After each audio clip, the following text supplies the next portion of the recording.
Sinden wis cuti arep nglairke kok ora lair-lair. Terus ana wayang kok ndelok. Dereng wayahe, Pak. Oh, kapan HP elek kok? Udelmu bodong kok mbok. Nggih niki, Pak. Ora sok diwetok-wetokke ngono kuwi. Ajeng demok napa? Rasane kok arep nyuntir ngono. Enggak. Mok. Lucu lho, Pak. Tawak-tawakke. Iya. Iya, ya kabeh iki nek pas meteng ngono mesti udele mendonong ya, Mas. Ora ana bodong kae udele mendonong ya, Nak. Iya. Ya, kowe nembang aku tak. Lho kuwi wis disawer urung-urung. Nggih, matur suwun nggih, Pak. Lumayan kok. Iya. Delok wayang karo sinambi golek duit. Mara tuamu mau nek ndi? Undi nggih, wonten ngene Simbah Riku kidul niku. Oh, ya wis kok. Nah ngomong kaya bebek. Iya. Ya nak, ya suwe ora krungu suaramu ya. Iya ya, Mak. Iya, wis kebacut cuti, Pak. Kula cuti riyin. Ya. Lah iki disusul siji meneh. Sinten, Pak? Mbak Ayu. Oh, nggih, Ayu. Heeh. Mbak Ayu malah le cuti arep ngruput iki wedi nek anu apa jenenge kaya Mbak Ika kae. Iya. Iki jare arep cuti ngruput. Iya. Sak sing lanang. Heeh, muga-muga sukses. Ya ampun to, Pak. Ben ranting pemetu. Ayo. Iya. Kepeling nak. Iya. Nggih. Men bocah sesuk dadi wong sing nek lanang soleh nek wedok solehah. Amin. Ya. Amin. Sing dijaluk ya ngono ya, Mak. Iya. Lah nggonmu kowe iki ado-ado ya nonton ki ora. Mboten naming celak kok, Pak. Piyungan to? Mboten riku niku garek ndronjong. Anggo nek kowe iki meteng-meteng kok ndronjong. Iya. Ora oleh mlaku dalan biasa wae mlaku ndangak ngene. Ora ana wong meteng kok oleh mlaku ngene. Kene banter banget duduk. Abot ngarep ya, Mak. Heeh. Ora saiki ora meteng kowe abot ngarep kok. Lah, napa nek sing Ora apa? apa-apa. Ayo, kepeling, isi kelingan ora? Ya. Sesuk anake nek wis metu terus le mlebu meneh nyambut gawe umur nek umur 2 tahun. Mboten selapan. Heh? Selapan. Selapan ki sing ngemiki e. Mboten apa-apa. Apa Mungkin tok jak wae ora apa-apa. Tok jak wae men bocah iki ngerti budaya. Penabuh do. Sip. Men ngerti budaya dadi nek masa anakmu nangis ki langsung wes ngono wae. Rasa wigering ringo. Engko rak gamelane do.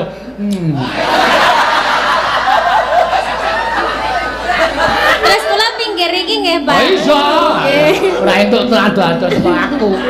Aku mlindungi saka wiyaga kuwi aku. Iya. Iya, pepeling. Mangga. Rukun Islam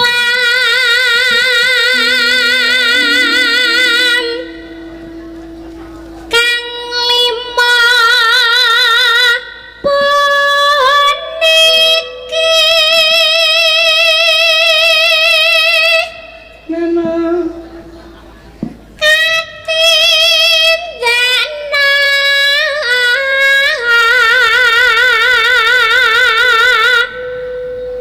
mereng para sama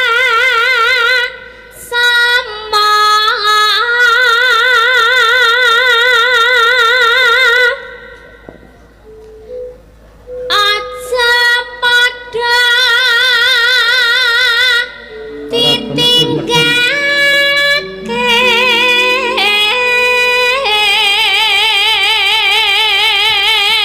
Aku semelange nang kene iki lho. Pripun, Anggere Pak? sinden do meteng bareng lairke mesti nadani rada numpangi ro gamelan. Ngrasa kowe rasa ngeden. Wis mengke wae sik. Nek krasa kae kira-kira digawa karo bojomu. Engko sik Pak, sik Pak men anu mensan bablas sisan. Dadi engko tekan rumah sakit iki begitu diluk langsung wer ngono kuwi.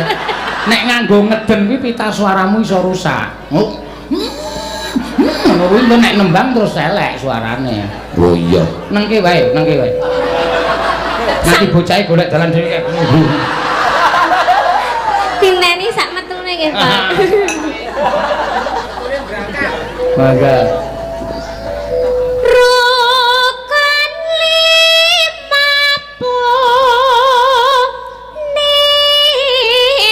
niku sahadate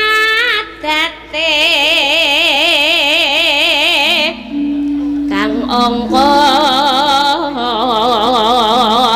siji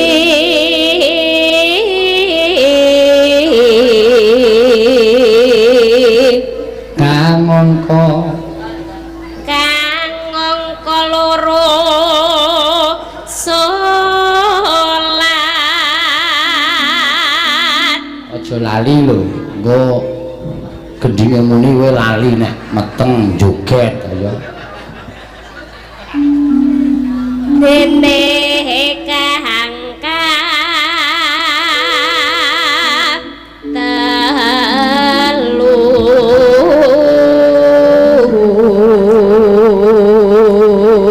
Ramadan nindake poso Ramadan nindake poso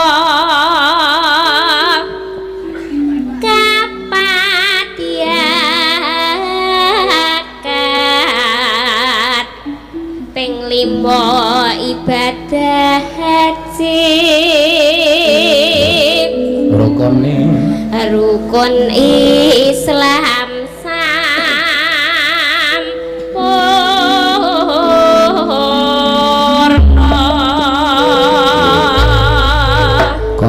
aku dek jaman nunggoni anakku sing kari dhewe. Wah.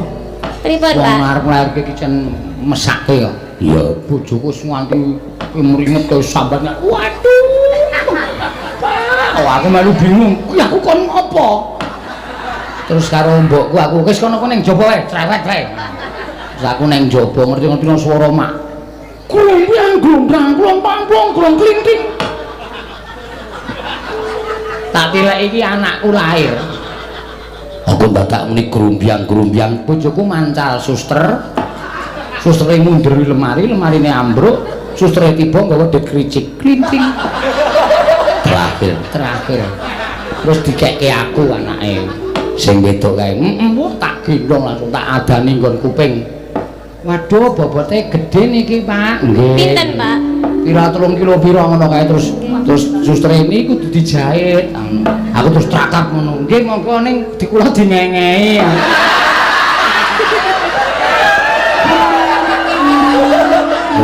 Oh, tenan ku ya asli. Awak sutreme kemekelen kok aku muni ngono ku mau. Bapak iki lucu demak-demak. Ya jelas dingengehi nggih ra ketang sithik aku. Mangga.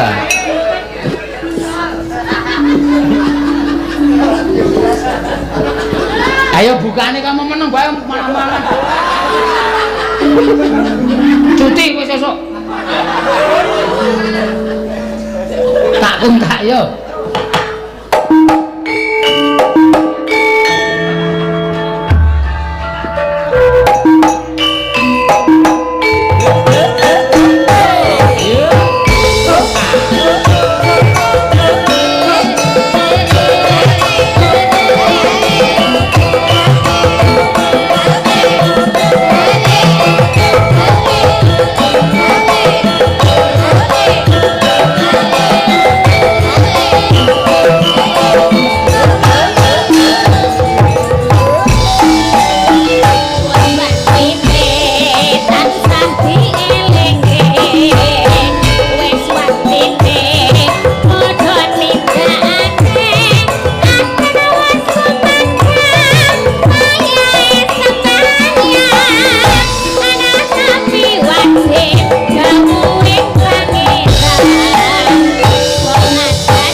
tombo kangen. Ya, iki akeh padha streaming sing padha kangen sok WA aku. Mbak Orisa kemana Pak? Kok enggak kelihatan? Ya.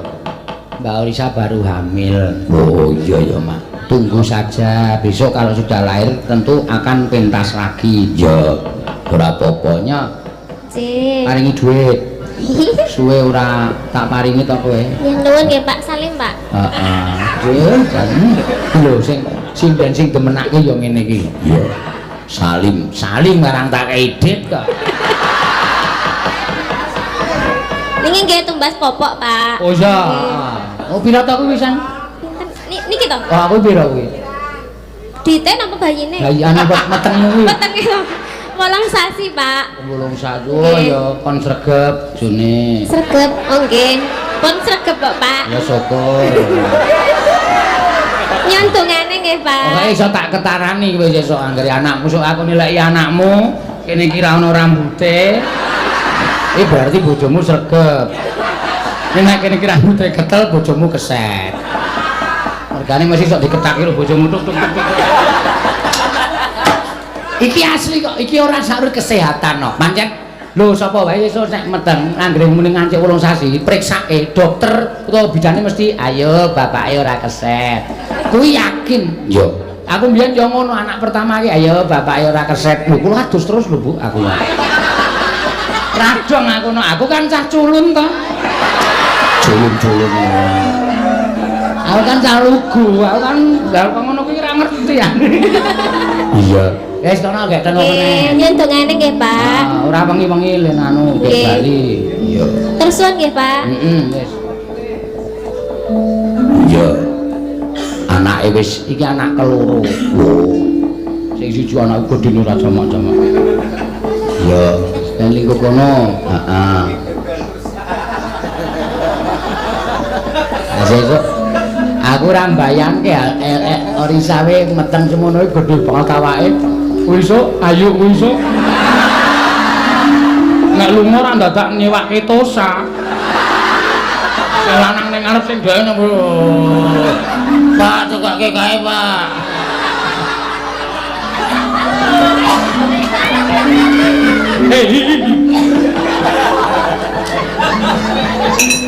Iya.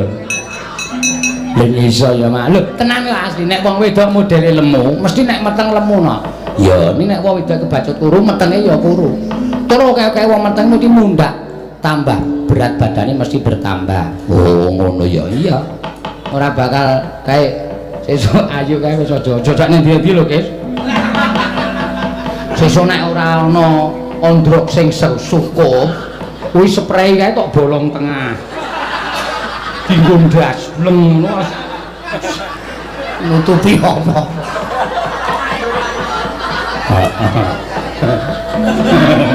Ora apa-apa.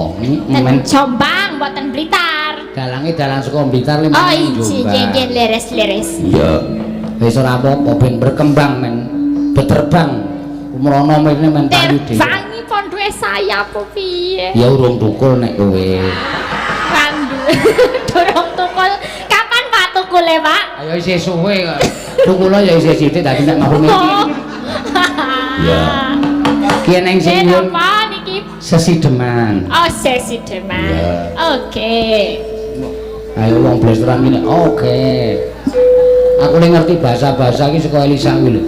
Bahasa apa? Culun, kepo, mager, baper, gabut, magabut. Nek baper ya ora. Baper, bawa perasaan. Oh. Paseno baper ora. Aku ora. Tenane. Ana sinden anyar biasane melirik-melirik biasa. Aku karo iki aku wis tepung suwe. Oh, wis tepung. Iya, ketoke mau matane rono-rono. Matamu.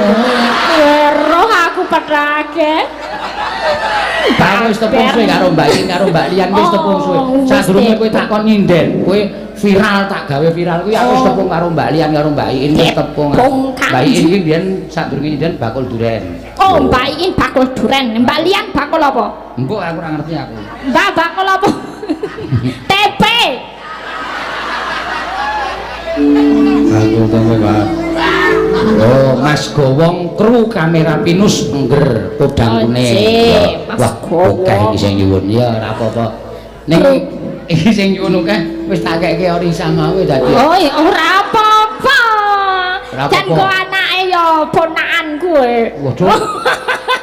Ponakmu wong kowe kok nggo meteng kok. Lah, kan aku karo Oriza sapantaran dan iki onti, tante, bule. Sapantaran kok Orisa wis duwe bojo anak loro kok kowe isih dhewe. Wah, rumangsamu aku ki jomblo mergo ora payu po. Ora yo mergo aku ki ayu. Oh, kok ayu. Iya. Mergo galak aku ora galak. Aku ora galak. Sing galak satu-satunya Mbak Tatin. Kok nek aku galak Mbak Tatin iso ngamplek aku, Pak. Aja ngomong galak ning kene. Oh, kowe ngrasani Tatine mripate semoro. Iya. Iya. Sesi deman, Mbak. Sesi deman, nggih. Wiwitane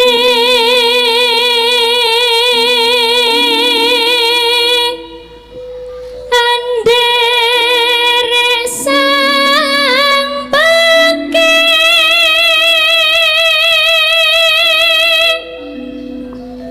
pria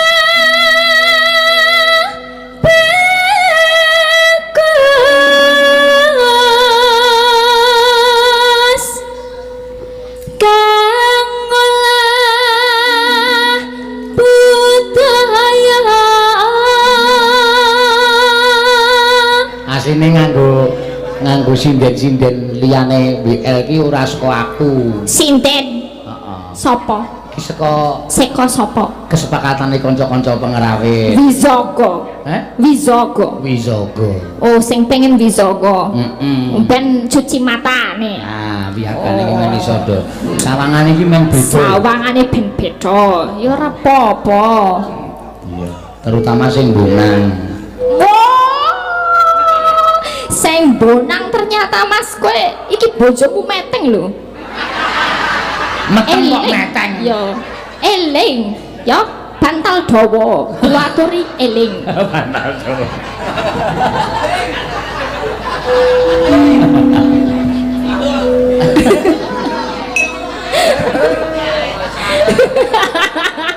wis langsung abang iring rupane sawan menyang kutha gedhe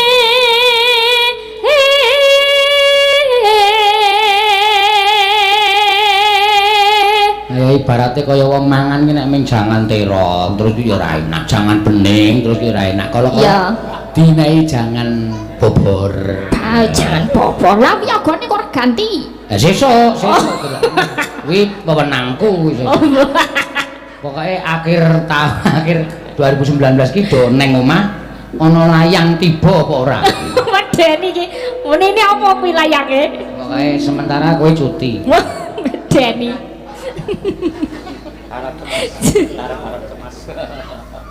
Bendera teruskan yung-yon selendang kuning kang sangking bukir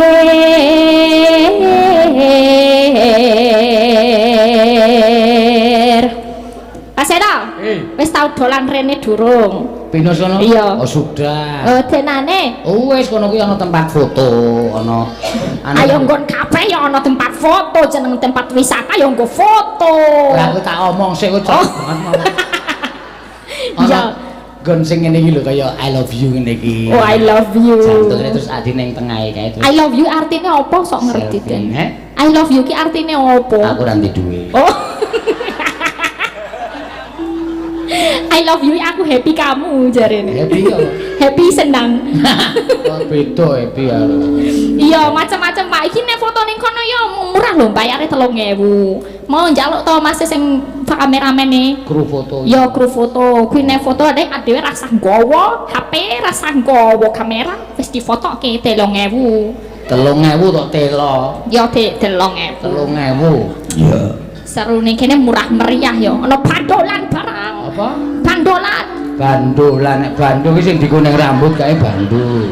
Gandolan, gandolane ana. Dene iki aja tok ketok gawe Bandulan. Nah, kene cangkeme apik. Ah iya cangkemku.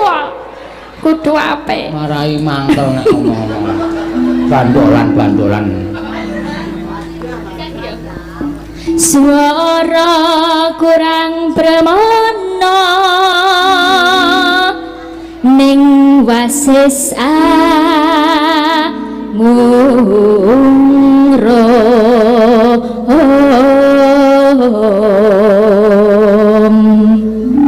angungro marang bendoro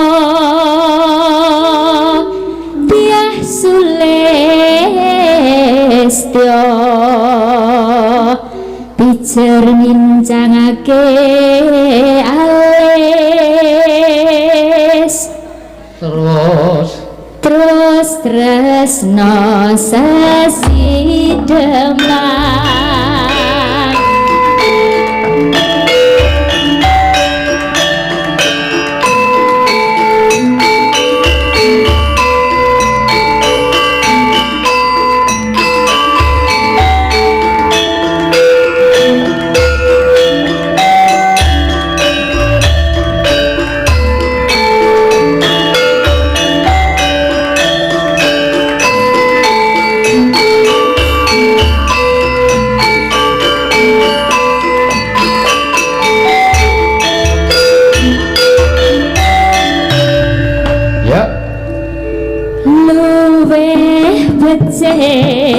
patenono timbang perpisahan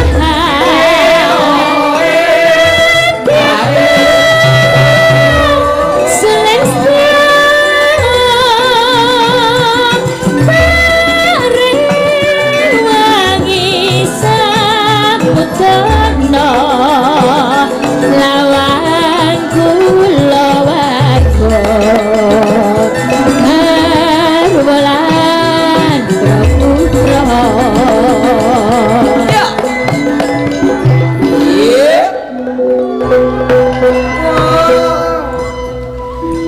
lewat kincanging angesmu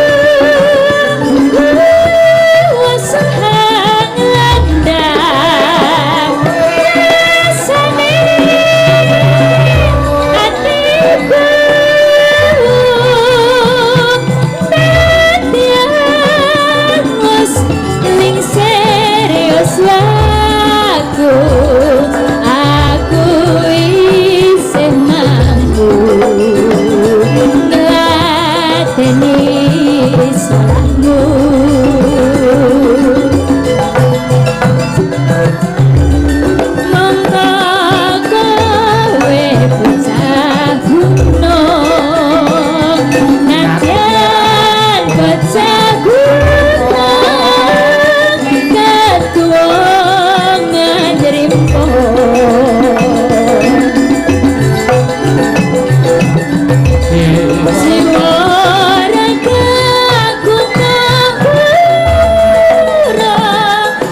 gemanipun. Mengke menawi wonten malih Mang Jausi duwe riyen. Matur simpan nuwun. Saiki sesuk aku duwe rancangan kira-kira kowe setuju ora? Napa? Ki kanca-kanca ki nek prai esuk jak kemah ning Kinus. Ning kene iki. Oke. Tapi sing jireh ana lho. Sapa sing jireh? Paseno. Engko aku ndresel nang gone sing-sing. Yo ngawur. Padune. Jak kumpul ning kene. Ya ayo aja wacana to. Wingi wis njaluk apa ning endi? Bali. Pertama kali arep ning Bali, bar kuwi rasida mangulon ning Bromo, rasida meneh mangulon meneh ning Malang. Jane ora perkara rasida, wektune. Ah wektune ya. Wektune saiki gagasan kapan? Kapan ya? Apa sesuk suatu saat digawe prei sesasi ngono nggo piknik. Oh ya, ora apa-apa nek disponsori ya gelem. Aja kuwatir, apa padake Pak Seno ki cah tiba. Waduh. Lah ngono kuwi lho bos ki omahku nek kaya ngono. Ning sesuk nek bar piknik terus tutup. Kok tutup? Golek pangan dhewe-dhewe. Pahit. Ayo iso tekor nek sesasi. Ya. Monggo Kapan-kapan nggih, Pak. Kowe nggawa bojo, do nggawa bojo dhewe-dhewe. Iya, anake ya dhewe-dhewe. Ana sing loro, ana sing telu. Ya ora ngono kok. Ya kapan-kapan, Pak. Ya, wis sesuk diagendaken. Nggih, ya sangu dhewe-dhewe wae, sangu apa sego dhewe, lawuh dhewe, kon Aku gawa nek dhewe. perkara kuwi aku ora setuju. Kenapa? Aku luwung mbayari mbakane dirasani. Kaya ora ngerti watake wiyaga-wiyaga iki. Wong aku ngerti kok anggere do mlumpuk kae aku teko bubar genah ngrasani aku. Iya. Wis kena tak titen pokoke. Iya. Nek ora ngono ya wis kebacut teko cedhak terus do. Terus ganti topeng gayane muni bonangan nggon ngono wae lho. Bonangan ndasmu. Iya. Iya. Diteruske ya nak. Ya iki mau Mbak Elisa. Ngaturake apa mau sesideman. Ya. Iya teko meneh. Ana sing nyuwun meneh eneng.